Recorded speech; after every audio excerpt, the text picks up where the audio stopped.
ایک غریب آدمی بدو رات کے وقت وہ کہیں بیچارہ صبح سے چلا تھا، مدینے پہنچتے اسے رات ہو گئی. اس نے ڈرتے ہوئے نا خیمہ ہی باہر لگا لیا. جہاں رات ہوئی نا آدھی رات ہو گئی، 1-2 بجے سمجھ لے پہنچا مدینے، تو اس نے باہر نے خیمہ لگا لیا. بیوی اس کی امید سے تھی، بچے کی ولادت کا وقت قریب آ گیا، بیمار ہو گئی، اس نے خیمہ لگایا. بیوی اندر ہے، حضرت عمر فاروق گشت پہ تھے رات کو، ساتھ ایک غلام تھا. حضرت عمر فاروق رضی اللہ تعالیٰ عنہ کہنے لگے وہ آگ جل رہی ہے تھوڑی سی، پتہ کرو کون ہے. تو آپ کا غلام پتہ کرنے گیا تو بدو نے ڈانٹ دیا، کہنے لگے جاؤ تمہیں کیوں بتاؤں. حضرت عمر خود گئے، کہنے لگے مسافر بھائی بتا تو صحیح. کہنے لگا جی چھوڑے، میں آپ کو کیوں بتاؤں، میں کون ہوں، کیسے آیا ہوں. فرمایا خیمے کے اندر سے کراہنے کی آواز آتی، کوئی درد سے چیخ رہا ہے، بتا ہمیں بات کیا ہے. کہنے لگا جی میں فلاں بستی فلاں علاقے کا ایک غریب ہوں، امیر المومنین عمر فاروق سے ملنے آیا ہوں، اور رات ہو گئی ہے تو یہاں خیمہ لگایا ہے، صبح میں ان سے مل کے چلا جاؤں گا. تو رات کو تکلیف دینا پسند نہیں کیا، تو میری بیوی امید سے تھی، اب بچے کی ولادت کا وقت قریب ہے، پاس کوئی نہیں. حضرت عمر کہنے لگے تو ٹھہر میں ابھی آیا.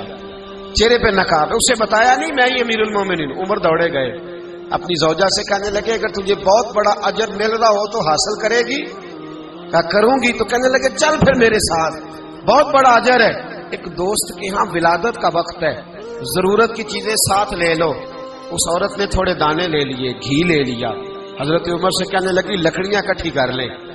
امیر المومنین کونسلر کی بات نہیں بتا رہا آپ کو، میں آپ کو ایم پی اے کی بات نہیں بتا رہا، ایم ایل اے کی بات نہیں بتا رہا، جو 10 گاؤں کو ملا کے چیئرمین بنا اس کی بات نہیں بتا رہا، اس کی بات بتا رہا ہوں جو 22 لاکھ مربع میل کا حکمران ہے. اس کی بات بتا رہا ہوں جو گلی سے گزرے تو شیطان رستہ ہی بدل جاتا ہے.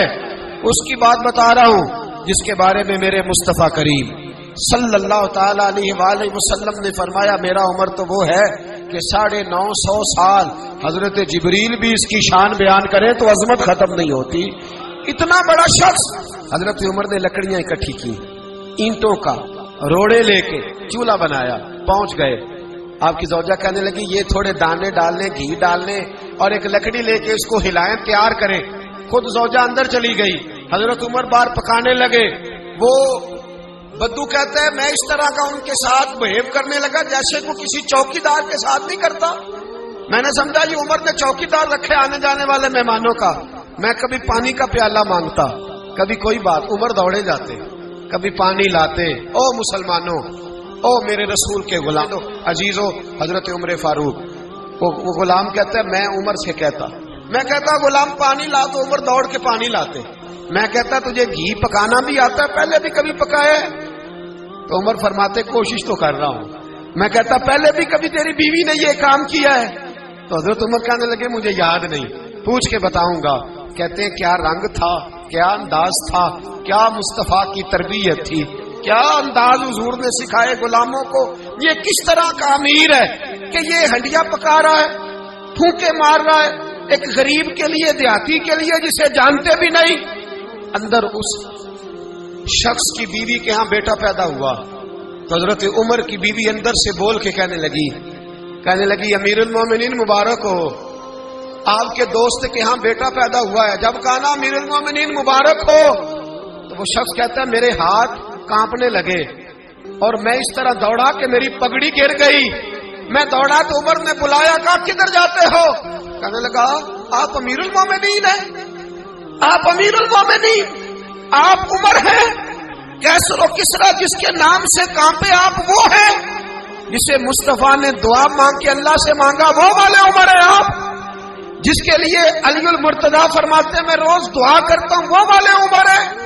جس کے بارے میں ابوبکر صدیق نے فرمایا تھا کہ میں اللہ سے کہوں گا مولا جو تیرے محبوب کی امت کے حق میں سب سے بہتر تھا میں اسے خلیفہ بنا کے، وہ والے عمر ہیں. عمر امیر المومنین کی بیوی وہ تو خاتون اول ہوتی ہے، وہ تو ملکہ ہوتی ہے، اور تیری بیوی دائی بن کر ایک غریب کے بچے کے پاس بیٹھی رہی ولادت کے وقت. عمر امیر المومنین ہو کے تیری داڑھی ساری دھومے سے بھر گئی تو ڈیوٹی کرتا رہا. تو سیدنا عمر رو پڑے اور اس بدو کو سینے سے لگا کے کہنے لگے تجھے پتہ نہیں تو کہاں آیا ہے؟ اس شہر کا پتہ ہے؟ اس نے کہا حضور کہاں ہے؟ فرمایا یہ میرے نبی کا مدینہ ہے، یہ مصطفیٰ کا مدینہ ہے، یہاں امیروں کا استقبال نہیں ہوتا، یہاں غریبوں کے استقبال ہوتے۔ یہاں حضور نے اس اسٹیٹ پہ میرے رسول پاک نے وہ والا رنگ دیا ہے کہ اب غریب سر اٹھا کے جینے لگے ہیں، اب مزدوروں کو عزتیں ملنے لگی ہیں، اب یتیموں نے سر اٹھا لیا ہے کہ ہمارا کوئی سننے والا